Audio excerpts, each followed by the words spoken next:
Well, hello. Today's marriage moment.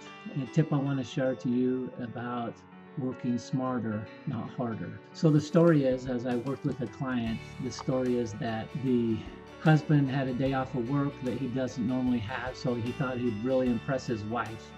And so, he did yard work, he cleaned the bathrooms, he did some work in the bedroom, he cleaned some of the garage, and he worked all day. And after doing and getting that all done, he sits down to relax and watch some sports just for a half hour or so. And then his wife comes in and says, "What are you doing? You're so lazy." And then she also adds to that is, "You haven't been doing anything for our relationship." And so he's thinking, wow, I've been working all day long. How come nothing counts? So that's the idea of understanding. We can do a lot of work, but if it's not in the way that our spouse thinks, then you're not going to get much credit for that. What she told him was that you haven't hugged me all day long, even though he's going from job to job, doing all of that to please her because that was on the to-do list, to get the credit for all that he was doing.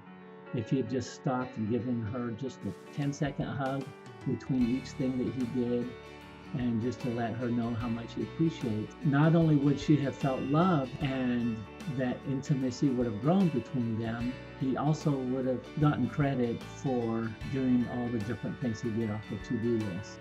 One other little example of that, I remember, when my children were younger, you have like a 4 or 5 year old and they come and ask you, "Can we play?" And they want to go take the ball and go throw it for the dog to retrieve and to do that together. So in their mind, they have this idea of to go play is to go throw the ball for the dog and to do that together. So maybe in the moment you said no, and then you go back 10 or 15 minutes later and you get busy playing with them, doing a puzzle, you play some other games, and you could even spend 2 hours with them. And at the end of the 2 hours, they would ask you, "Well, can we play?" Because in their mind, that definition is to go play with the dog. And so you go play for 5 minutes and throw the ball, and then now they feel good that you did actually what their idea was and what they brought up. And so that's one thing I learned, is that when my children come and they ask to do something, is to understand specifically what it was and do that first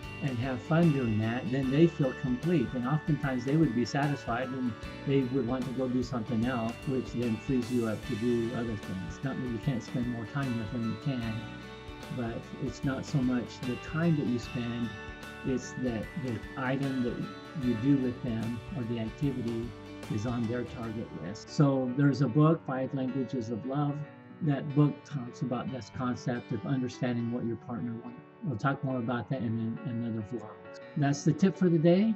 Pay attention to what's important and do that, and you'll be way more successful with less effort.